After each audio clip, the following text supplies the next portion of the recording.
Hey Francine, how's Tessa doing today? You did go and visit her, right? Hey, Frank, it's good to hear from you. Tessa was doing totally fine when I was there with her. She's much better after starting on the new medicine regimen the doctors told us about. Totally fine? What's that supposed to mean? How can she be totally fine in this situation? No, well, all I mean is that she hasn't gotten any worse. Obviously, her health isn't totally fine, but she is undergoing cancer treatment, so you can hardly expect otherwise. Yeah, I know they're trying to save her life, but chemotherapy really is awful. It's tearing me up to have to see her like this every day. The new medicine they put her on made all of her hair fall out. Wow, is she upset about it? Of course she is. She's still in elementary school. And she's a girl. There's no denying it. She was pretty damn shocked and broken up about the whole thing. It's only natural she would be, right? It would be bad enough for an adult who properly understood everything. She doesn't seem any worse, you say? She didn't seem to be particularly unwell or anything. We should be grateful just for that. We have to take all the victories we can get, no matter how small. I guess, but to be honest with you, I'd be lying if I said it wasn't painful for me to look at her in that state. Her pillow was covered in hair that had fallen out. She's putting on a brave face and pretending she doesn't care, but I'm her mom, and I can tell she's hurting inside. Couldn't take seeing my little princess like that. I had to get out of there, Frank. I left the ward. You did what? You knew this would happen, damn it. The doctors told us her hair would start falling out after the chemo started. It's never going to be a pleasant thing to see, but how could you not have been prepared? It's only natural she'd be shocked after losing her hair. What the hell do you think seeing her parents freak out is going to do to her mental state? She's already vulnerable as it is. She needs us now more than ever. And you left her there? I know that. But it's going to keep falling out, and quickly, too. Before we know it, she won't have any hair left. I can't bear to see her like that. It was horrible. No, of course it's horrible. But don't get me wrong, babe. I totally understand how you feel. But we can't bury our heads in the sand. This is happening, Francine, whether we like it or not. If it's this bad for us, what the hell do you think it's like being Tessa right now? I understand what you're saying, Frank. Ugh. Oh my God, Frank, how long are we going to have to carry on like this? What did she do to deserve this? Why does our poor daughter have to suffer so senselessly? Believe me, I'd love to know the answer to those questions myself. I'm sorry. I never expected myself to get this upset. I think I'm losing my mind. If I start taking things out on you, everything will be totally hopeless. You're exhausted from being with Tess all the time, right? It must take a lot of mental stress to keep yourself composed, seeing her that way. I haven't been able to get to the hospital due to my crazy work schedule, and believe me, I feel pretty crappy about that. It's fine, Francine. It's not a big deal, really. Don't worry about me. I'm sorry. I said don't worry about me. Tessa is more important than me right now. Right.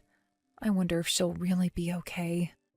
I'm relieved she didn't seem any worse physically, aside from the shock of losing her hair, what with starting chemo and all. But it was so awful seeing her all broken up like that. You headed over to visit her with your mum and dad this weekend, right? I'll join you guys then. Let me try speaking to her. Let's see if her pops can't cheer her up a little. Right. But you know she hasn't shown much improvement at all since being admitted to the hospital. Don't say anything reckless that might freak her out or my mom out, okay? Of course I won't. But keep an eye on her for me until then, alright? It's bound to be difficult, but we need to be strong for our daughter's sake. She needs us now more than ever. Frank, why would you even say something like that? Didn't I tell you not to say anything reckless? My mom and dad are furious. I can't believe you said that to Tessa at all, let alone in front of my parents. Oh, that's funny, because from where I'm standing, none of what you're doing makes any sense. That's why I said it. I was wondering whether you'd make an absurd overreaction, and lo and behold, you are. What? This isn't the time to screw around, Frank. Start making sense. Thankfully, Tessa seemed to find your stupid little remark funny, so at least she's not upset, but what kind of twisted sicko calls their daughter a baldy while she's on chemotherapy? I can't believe you. Come on, Francine. I didn't put it that bluntly, did I? I worded it more kindly than that, and you know it. But why would you need to say that in the first place? Heh, looks like you went bald, sweetie. Oh well. And to think you laughed, too. You're sick. Who says, oh well, to their freshly bald, cancer-stricken 6-year-old? Do you understand how much your foolish little remark just hurt our poor daughter? That poor girl, she is fighting cancer, and the last thing she needs is her own dad insulting her. Poor girl. Give me a break. The only thing upsetting our daughter is your attitude. Is that the way you treat her every time you visit? If I'd have known, I'd have said something earlier. God damn, my boss keeping me at the office does this all the time. My attitude? What the hell does that mean? All we did was visit her. I don't need to be lectured on how to behave around my own daughter by the prick who just insulted her while she lay in a hospital bed. You couldn't be more tragically mistaken. Well, endlessly piling sympathy on her like she has hours left to live is what you guys call a visit. If that's the case, you and her parents need to stop visiting her immediately. All you're doing is hurting her by constantly reminding her about what she's going through and how unfortunate she is. You have no right to say that. Do you have any idea how hard it was for me to calm my parents down after you left the room? They even told me to divorce you. Let them say what they like. I don't care. Let me make this clear. You guys are the ones treating her like a pitiful, helpless victim. What's that supposed to mean? The way you're all huddled around her, wailing, oh, you poor, poor thing. It almost made me want to vomit. I felt like I was at a funeral. Good luck, sweetie. I mean, really. Randomly interjecting crap like, I know all your hair might have fallen out, but you don't need to worry about that one bit, into conversations about her favourite cartoons. You're supposed to be making her feel better, not worse. Stop screwing around with our daughter's emotions, Francine. Pfft, all we're trying to do is stop her being upset. Ugh, what's the point in trying to explain? An insensitive prick like you would never get it. Insensitive? That's rich coming from you. Are you completely oblivious to how much constantly reminding her she has cancer is hurting her? Why does she need you to bring up the fact she has no hair left every 5 minutes? You treat her like she's in a freaking casket already. It hurts to watch. You treat her like a hopeless victim. You act like you're already at her funeral. All you're doing is upsetting her. What are you suggesting I should say, then? You've got some nerve to come at me with this crap despite you being the one who made mean comments about her hair. Mean comments? Please, did she even seem remotely upset by what I said? If anything, that's the biggest smile I've seen on her face in weeks. Do you have no idea what that means? This is pointless. I can't take it anymore. We may as well be banging our heads against a brick wall. I'll be staying at my folks' place tonight. I won't be coming home for a while. Do as you please. I don't want to see your face anyway. Hey, Pops. Did you and Mom have a fight? Hey, Tessa. What's up? What makes you think that? Well, Mom came to see me today, but she seemed way more down than usual. She looked really angry when I smiled at what you said yesterday. Ah, I see. I'm sorry, sweetie. Making you worry about me and your mum like this. It's fine, Pops. You don't have to apologize. But was it bad of me to smile? No, you didn't do anything wrong at all. Me and your mum just had a little difference of opinion. That's all. We were talking about you. About me? Yeah, about you. You know how much we both love you, right? Yeah, I know that. But, well, why were you fighting then? How to put it? You see, it's like this, sweetie. Since me and your mum both love and care about you so much, there are things that we feel so strongly about that we simply can't budge on them. Huh? This is difficult. I don't understand. Ah, right, of course. Let me ask you this, Tess. Do you like your mum? Yeah, I love her. Right? Well, I love her too.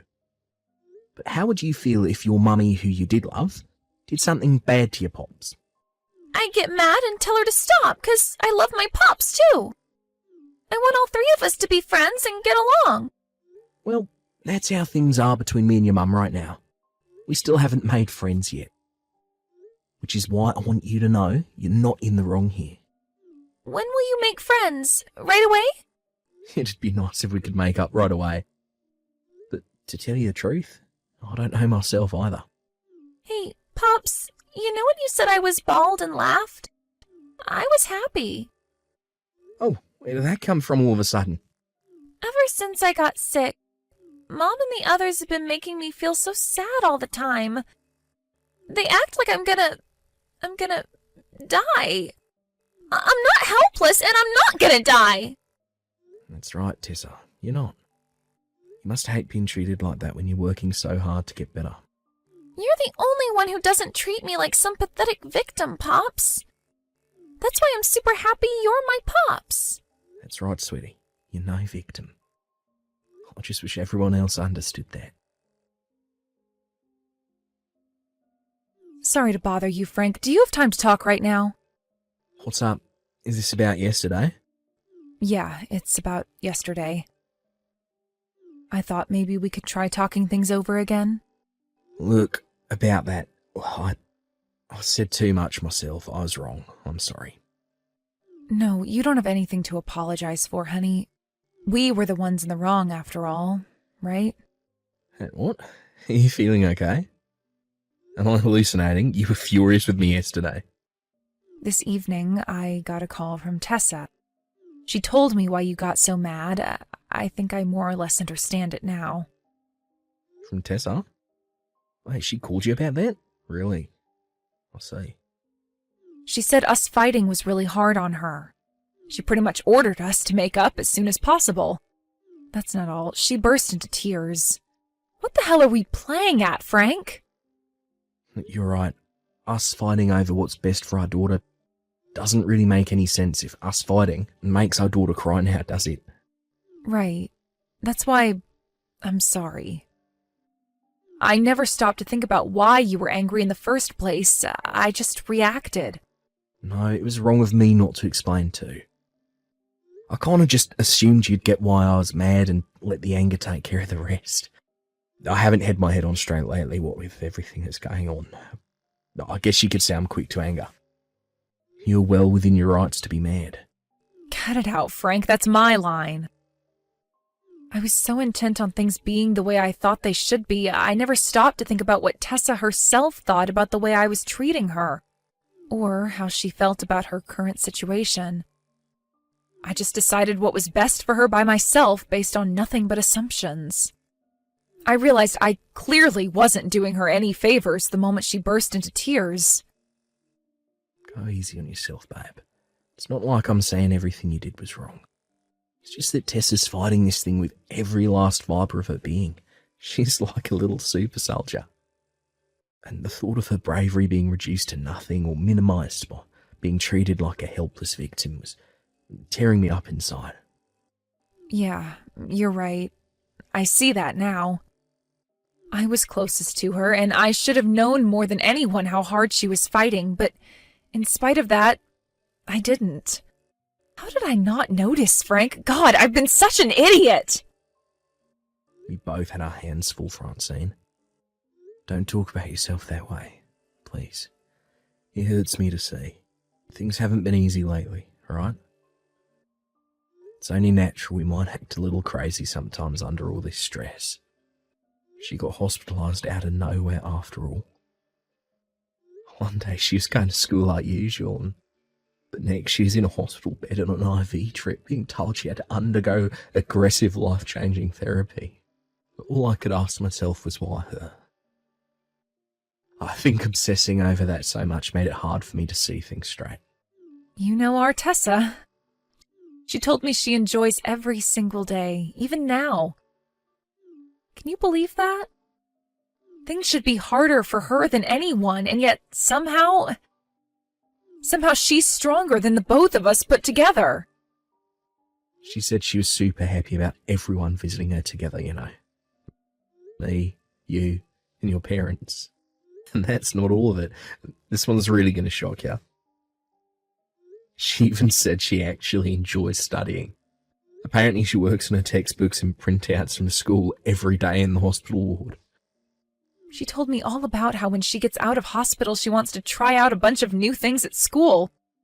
Volleyball club, piano lessons, fencing. I could barely keep up as she listed off all her new goals. She said she gets excited just thinking about it. I had no idea she had all these plans for the future. No, it's not that I didn't know. Maybe I just didn't try to find out. It's just like I said, right? I wasn't seeing things straight, and neither were you. There's no need to go beating yourself up over it. Me and you have been through a lifetime's worth of stress in the last few weeks.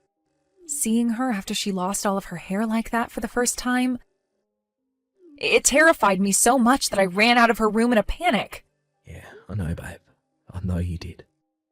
She told me she wished I didn't do that. You just laughed it off like it was nothing when you saw her without her hair for the first time, right?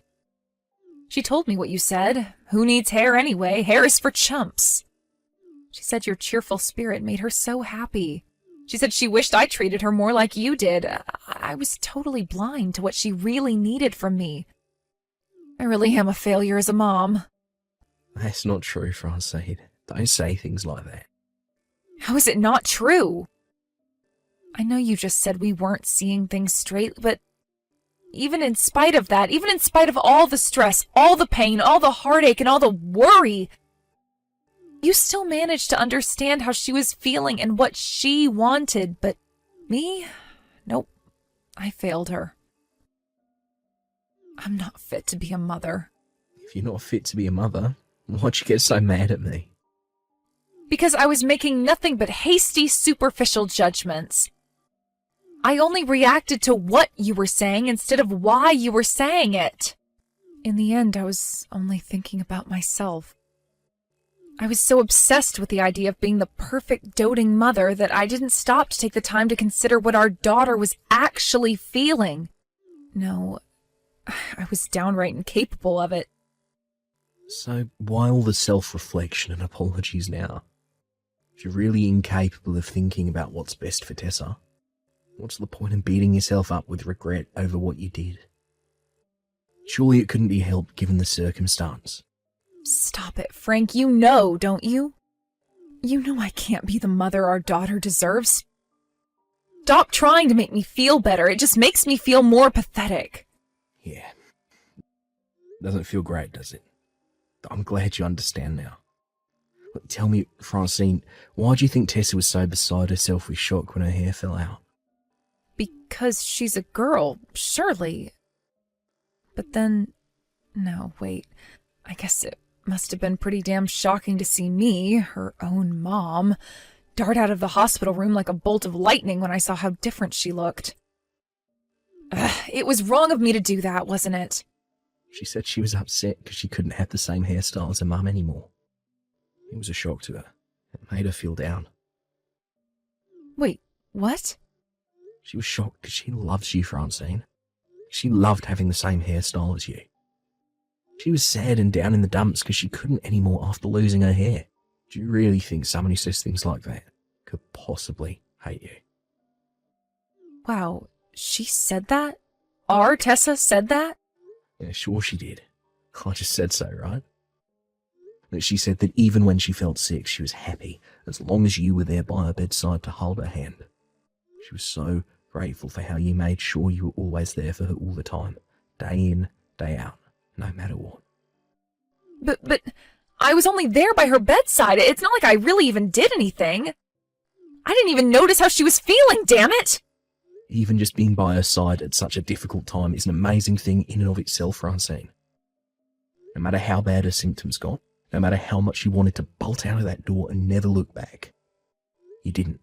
You stayed by her side the whole time. Only a mother's capable of that. But is this really what's best for her? Someone like me being her mom? Who else is there aside from you? Let me make something. If you talk like this around our girl, she'll burst into tears on you again. She hates the thought of her mum not being around. Right. Frank, thank you. I am Tessa's mother. Of course you are. And we're both going to carry on being there for her, forever and ever. We're going to be there for her so much, she'll get frickin' bored of us. Because the three of us are a family. Me, you, and Tessa. After that, me and Francine successfully kissed and made up, just like our amazing daughter wanted. For Francine, the realisation that she had been blind to how our daughter was feeling for a while tore her up with regret. But once she noticed just how much Tessa loves her, she became more positive and optimistic about the future. If anything, now her and Tessa talk and have fun together more than ever before. They get along so well that anyone would think they were best friends, rather than mum and daughter. What's more, Francine's mum and dad came over to apologise to me after they realised what I really meant by what I said that day. But just like me and Francine, they were so stressed out by everything that was going on that they reacted emotionally, instead of stopping to think what I actually meant.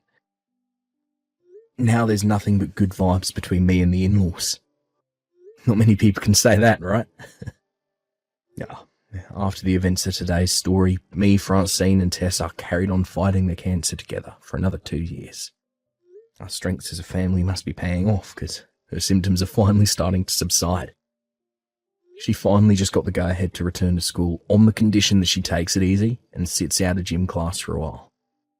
Needless to say, our house is filled with nothing but smiles these days because things are finally starting to look up.